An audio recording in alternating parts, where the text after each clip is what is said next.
Salutare la toată lumea! Astăzi vă arăt cum puteți să faceți un disc bootabil cu Windows Vista pe el. Pentru a face acest lucru, deschideți browserul vostru pe care îl aveți pe laptop sau computer. Căutați aici ce caut eu fix acum.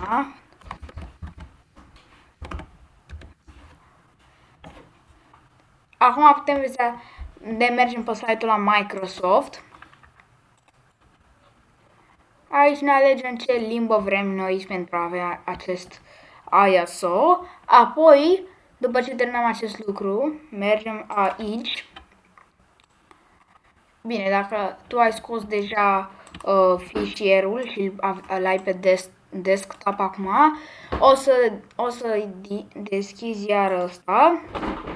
Dar eu acum n-am un DVD burner, așa că o să mă duc fix aici jos, dacă aveți voi, o să vedeți aici că scrie DVD burner, apeși click pe el și acolo te duci la Files ready to be burned to disk, iei acest fișier și îl pui acolo.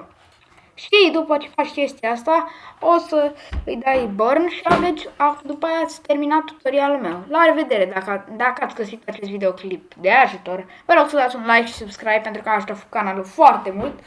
Și acum la revedere!